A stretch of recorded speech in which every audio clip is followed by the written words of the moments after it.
A ruling from the White House rolled back transgender rights this week, but the fashion and beauty industries are going a different route. They are continuing to take strides in an inclusive direction. The world's first transgender doll was unveiled at the New York Toy Fair earlier this month by the Tonner Doll Company. The history-making doll is based on Jazz Jennings. Jennings is a transgender teen, advocate, and author of a memoir speaking about her experiences. Jennings told her family she identified as female when she was only 5 years old, making her one of the youngest people to publicly identify as trans. Tonner is known for making high-end collectible dolls, but the jazz-inspired doll, which drops in July, is aimed at kids. Caitlyn Jenner, an outspoken longtime Republican, criticized Donald Trump on Thursday. This came after the Trump administration withdrew federal protections for transgender students. On Wednesday, the Trump administration withdrew protections set forth by the Obama administration for transgender students in public schools. Jenner came out as transgender in 2015. In a video she tweeted, Jenner said, "This is a disaster, and you can still fix it. You made a promise to protect the LGBTQ community." Apple is among several tech companies expected to sign a brief supporting transgender rights in a case scheduled to be heard by the U.S. Supreme Court next month. The case involves Gavin Grimm, a Virginia transgender high school student who is opposing his high school board for access to use the restroom matching his gender identity. The signings will also come after tech heavyweights including Apple, Alphabet, the parent company of Google, and Facebook released statements in response to a Trump administration move on bathroom rights, allowing individual states to decide transgender issues for themselves. The move prompted protests nationwide. On Friday, the National Association for the Advancement of Colored People said it would not hold its convention in North Carolina. The organization urged others to boycott the state in protest of laws adopted by the Republican-led legislature. The civil rights groups described the move as the first step in an economic boycott. It has aims to be expanded in North Carolina and replicated in other states that enact laws limiting voting rights and protections for gays and transgender people. NAACP leaders ask artists, religious groups, educators, and sports leagues to join the effort. The organization said an internal task force would explore a timeline for a wider boycott. It appears that the Department of Homeland Security doesn't agree that banning Muslims from 7 particular countries will have any effect whatsoever on terrorism. According to BuzzFeed News, a DHS intelligence report argues that citizenship is not, in fact, a good indicator of potential terrorist activity. The report was prepared to address the terror threat to the United States by citizens of Iran, Iraq, Libya, Somalia, Sudan, Syria, and Yemen.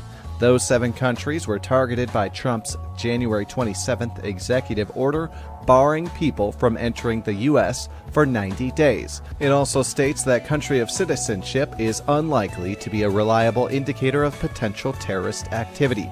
Countries singled out by Trump aren't where most people associated with U.S. terror came from. Instead, the report says slightly more than half were native-born United States citizens. Of the remaining foreign-born people associated with U.S. terror, only 2 of their countries are listed in Trump's executive order. According to Politico, the Ninth Circuit Court of Appeals has blocked a ruling that would give bail hearings to children accused of being in the United States illegally. On Friday, the appeals court issued an order granting the Trump administration's request to prevent bail hearings for unaccompanied immigrant minors. Lawyers for the children argued that it was unfair that minors were not given the same court hearings as adults. However, the Justice Department argued that conducting hearings in immigration court would be burdensome. 2 liberal activists handed out nearly 1,000 Russian flags emblazoned with the word Trump to unwitting attendees at the Conservative Political Action Conference on Friday. Americans Take Action members Ryan Clayton and Jason Charters organized the prank in order to bring attention to the allegations that the Russian government was involved in tampering in the U.S. presidential election last year. CPAC staffers were forced to confiscate the souvenirs and remove the activists from the conference after Charters stood during Trump's speech and called him Putin's puppet. The Trump administration is considering a few different options, most of which look like an escalation. If you remember, shortly after his inauguration last month, President Trump signed an executive order that pledged to ramp up the fight against ISIS, and he gave his generals 30 days to come up with a plan. General Joseph Votel, the head of America's Central Command, said he may increase the number of U.S. troops deployed on the ground in Syria and Iraq. The U.S. might also deploy these soldiers in more active forward positions. That's where they would be confronting ISIS directly, rather than just assisting local fighters. The United States and our coalition partners remain absolutely committed to this very, very important operation against Daesh. And that's not the only idea on the table. The White House apparently wants to loosen restrictions meant to protect civilians in airstrikes against Islamic State. President Trump is also considering a proposal he floated as a candidate to carve out so-called safe zones for civilians within Iraq and Syria. Even with all these proposals, the fact is that the fight against Islamic State is already being won in both Iraq and Syria. Iraqi troops are moving in on Mosul, by far the largest city under Islamic State's control. They're about to take the western half of the city after taking the eastern half last month. And now Turkish soldiers are moving in Al-Bab in northern Syria. So they're really routing ISIS in its so-called caliphate, straddling both of those countries. According to a new report, anti-Donald Trump and left-leaning web pages, many of which did not exist before November 8th, are now nearly as popular on Facebook as veteran publications. News and Guts, a page created by former CBS anchorman Dan Rather just 2 months ago, now has a nearly identical number of followers to Capitol Hill newspaper The Hill. Meanwhile, two other pages, Stand Up America and Donald Trump Is Not My President, which were created following the November election, have close to 1,500,000 followers, respectively. Christian families and students are fleeing the North Sinai province of Egypt after the Islamic State killed 7 members of the community in 3 weeks. A Reuters reporter saw 25 families gathered with their possessions in the city of Ismailia along the Suez Canal. The city's evangelical church and church officials added at least 100 of the 160 families in the province have fled, including 200 students. 7 Christians were reportedly killed. 7 Christians were reportedly killed in the provincial capital Arish on January 30th. The militant group is waging an insurgency in North Sinai and claimed responsibility for the killings. Police arrest 46 in the last days of the Dakota Access Pipeline Camp. An estimated 150 protesters left the camp arm in arm on February 22nd, the government deadline to leave federal land. But some remained. Authorities said they arrested 46 who would not leave. The protested work under the Missouri River Reservoir is the last portion of the pipeline to be completed. Energy Transfer Partners received permission to finish it last month from the Trump administration. But the Standing Rock and Cheyenne River Sioux tribes say the pipeline threatens drinking water, cultural sites, and their religious practices. ETP says the pipeline is safe. The tribes and their supporters have asked a federal court to overturn permission for the pipeline work. Attorney Jen Hasselman, who represents the Standing Rock Sioux, said the camp closure is, quote, not in any way the end of the fight. It will be in the federal courtroom in Washington, D.C. For Newsbeat Social, I'm Camberry Caldwell. Federal officials are investigating whether a fatal shooting in Kansas was racially motivated. The shooter targeted 2 Indian nationals at a bar in Olathe, Kansas. One of the victims later died of his injuries. Another man was also shot and injured trying to pursue the shooter. Thought I heard 9 shots, expected his magazine to be empty. So I got up and proceeded to chase him down, and I guess I miscounted and Police have arrested 51-year-old Adam Purinton and charged him with 1 count of premeditated first-degree murder and 2 counts of attempted first-degree murder. The Kansas City Star reports at least one witness said they heard the shooter yell, quote, "Get out of my country," before opening fire. The FBI has not yet determined whether to investigate the incident as a hate crime. I have FBI personnel working this investigation from every angle. When we're ready to make that pronunciation of what we think it is, we're going to present it to both our local partners and to the United States Attorney's Office. Violent wind and rain flow from weather phenomena known as atmospheric rivers. An atmospheric river was behind storms that swept across California in mid-February, killing at least 7 people. In January, an atmospheric river-fueled storm knocked down an iconic hollowed-out sequoia tree known as Pioneer Cabin. It, too, was in California, but new research finds atmospheric rivers are wreaking havoc around the globe. Atmospheric, or sky rivers, are thin bands of water vapor that are pumped out of the tropics and onto the coastlines of western North America and northern Europe. A study published February 20th in the journal Nature Geoscience notes atmospheric rivers are associated with up to half of the windiest and rainiest events outside of the tropics. Typical wind speeds are at least doubled when fueled by atmospheric rivers. Scientists behind the study suggest a better understanding of the phenomena will lead to better preparation for their damaging effects. For Newsbeat Social, I'm Matt Paul. Bumblebees have even more brain power than we give them credit for. Researchers trained bees to move a ball to a target in exchange for a sugar water treat. And when untrained bees watched their companions do it, they picked up the skill too.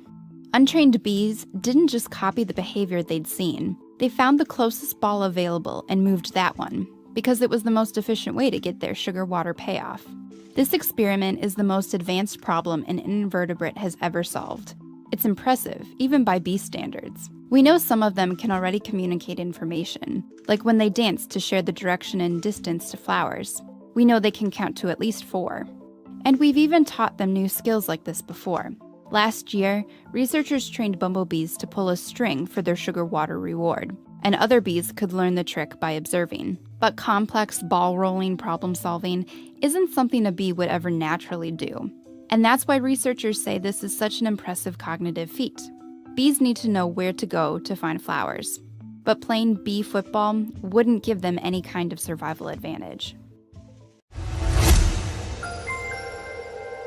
A new study shows hydraulic fracturing in 4 states caused over 6,000 chemical spills between 2005 and 2014. The study, published February 21st in the journal Environmental Science and Technology, focused on the states of Colorado, New Mexico, Pennsylvania, and North Dakota. The number shows 16% of hydraulically fractured oil and gas wells in those states spill liquid every year. Hydraulic fracturing, or fracking, is the process of pumping fluids with chemical additives into the earth to crack underground rock and release oil or gas. Around half of the spills were related to the storage and movement of fluids in pipelines. Energy industry sources have told the BBC that many of these spills never impacted the environment though, because they occurred on the well pad away from land or water. For Newsbeat Social, I'm Rachel Latham. Getting paid for an hour-long break at work would be a luxury to many workers. But getting a paid break to go home and have sex, that's awfully generous. Per-Erik Muskosk, a council member for the tiny Swedish town of Övertorneå, has made a motion to give workers an hour-long break during the workday to go home and have sex. He told the AFP, quote, "It's about having better relationships." He also said studies have shown that sex is healthy. He's right. Studies suggest sex can boost your memory, improve your immune system, and lower your blood pressure. Muskosk says one potential problem is that he can't guarantee workers will use the time to actually go have sex. They could do something else instead. However, he said he sees no reason why the motion wouldn't pass. For Newsbeat Social, I'm Rachel Latham. On Friday, the Justice Department has said that a former Virginia taxi driver was sentenced to 11 years in prison for trying to help another man join the Islamic State militant group in Syria.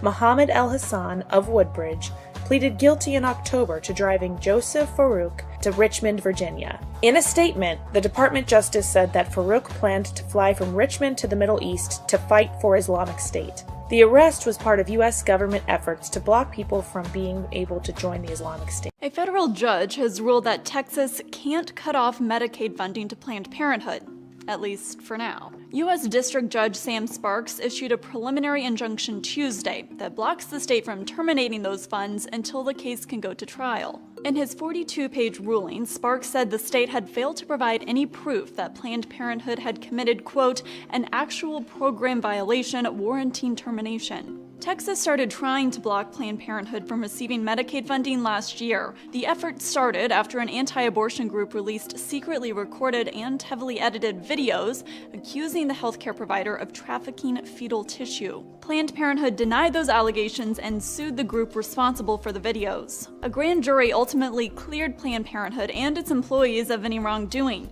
but state officials decided to continue their defunding efforts anyway. Many Republicans are at odds with Planned Parenthood because it performs abortions. That's led to repeated efforts to cut off all government funding. But federal law restricts how any organization uses Medicaid funds for abortion services. So Planned Parenthood uses that money for other services like HIV tests and cancer screenings. As for Tuesday's ruling, Texas's Attorney General called it, quote, disappointing, and said his office will appeal the decision. US President Donald Trump returns to the Conservative Political Action Conference for the first time since taking office. He skipped the conference in 2016, leading to criticism at the time from his Republican primary opponents. Trump has spoken at CPAC 5 times in the past and claimed at this year's conference he skipped in 2016 because he thought he would be too controversial. But Trump burst back to CPAC February 24th as president, kicking off his speech by thanking his supporters and then blasting what he called the fake news media for almost 10 minutes. He then discussed issues like repealing and replacing Obamacare, lowering taxes, and halting illegal immigration. Trump also promised one of the greatest military buildups in American history, one day after he told Reuters he wanted to increase America's nuclear arsenal. For Newsbeat Social, I'm Rachel Latham. It looks like Trump supporters are still out for Hillary Clinton's blood. Website Red State is reporting that during President Trump's speech at CPAC, where he spoke about how he hopes to be the legend of his political conquests, he mentioned Hillary Clinton and the fresh calls of lock her up began. The cries came after Trump briefly mentioned Democratic presidential nominee Hillary Clinton's comments describing his supporters as a basket of deplorables. The crowd booed and quickly began chants of lock her up. The site goes on to report that Trump had insisted during the run-up to the election that Clinton should be investigated and locked up for her email server scandal.